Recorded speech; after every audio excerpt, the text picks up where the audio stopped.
بسم اللہ الرحمن الرحیم۔ اللہ تعالیٰ فرماتے ہیں، اے اہل ایمان، صبر اور نماز کے ساتھ مدد حاصل کیا کرو، بے شک اللہ صبر کرنے والوں کے ساتھ ہے۔ نبی کریم صلی اللہ علیہ وآلہ وسلم نے فرمایا، اسلام کی بنیاد 5 چیزوں پر ہے۔ اس بات کی شہادت کہ اللہ کے سوا کوئی عبادت کے لائق نہیں اور محمد صلی اللہ علیہ وآلہ وسلم اللہ کے رسول ہیں۔ نماز قائم کرنا، زکوٰۃ ادا کرنا، رمضان کے روزے رکھنا اور بیت اللہ کا حج کرنا۔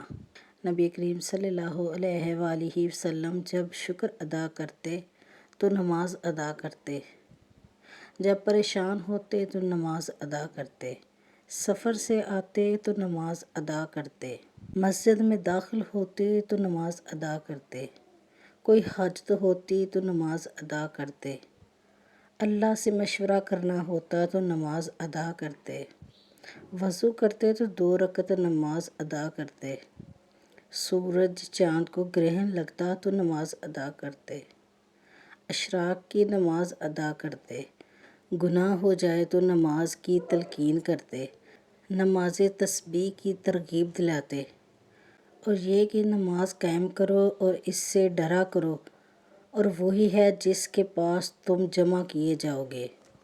نبی کریم صلی اللہ علیہ وآلہ وسلم نے خطبہ حجۃ الوداع میں فرمایا کہ تم اپنے رب سے ڈرو، 5 نمازیں ادا کرو، اپنے مال کی زکوٰۃ ادا کرو، رمضان کے روزے رکھو اور اپنے امیر یعنی حاکم کی اطاعت کرو، تم اپنے رب کی جنت میں داخل ہو جاؤ گے۔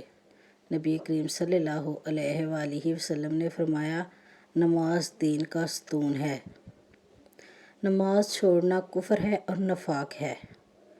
اللہ کی طرف رجوع کرتے ہوئے اس سے ڈرو اور نماز قائم کرو اور اسے چھوڑ کر مشرکوں میں سے نہ ہو جانا۔ نبی کریم صلی اللہ علیہ وآلہ وسلم نے فرمایا، کفر اور ایمان کے درمیان فرق صرف نماز کا ہے۔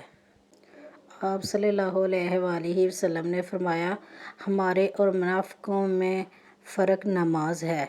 وہ لوگ جنہیں تجارت اور خرید و فروخت اللہ کے ذکر اور نماز سے غافل نہیں کرتی اور زکوٰۃ کی ادائیگی کرتے ہیں اور اس دن سے ڈرتے ہیں جس دن آنکھیں اور دل الٹ پلٹ ہو جائیں گے۔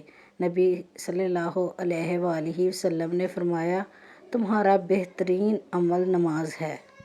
آپ صلی اللہ علیہ وآلہ وسلم نے فرمایا، جس نے نماز ترک کر دی اس سے اللہ کا ذمہ اٹھ گیا اور وہ ایمان والے جن کے سامنے اللہ کا ذکر کیا جائے تو ان کے دل ڈر جاتے ہیں اور مصیبتوں پر صبر کرتے ہیں اور نماز کو قائم کرتے ہیں اور ہمارے دیے میں سے خرچ کرتے ہیں۔ نبی کریم صلی اللہ علیہ وآلہ وسلم نے فرمایا، اچھا وضو کر کے جو نماز ادا کی جائے وہ نماز اس کے پچھلے گناہوں کا کفارہ ہو جائے گی جب تک کبیرہ گناہوں سے اجتناب نہ کیا جائے۔ صبر اور نماز سے مدد چاہا کرو، صبر اور نماز سے مدد چاہا کرو، بے شک نماز مشکل ہے مگر ان لوگوں کے لیے نہیں جو اللہ سے گہرا تعلق رکھتے ہیں، جنہیں یقین ہے کہ وہ اپنے رب سے ملائے جائیں گے۔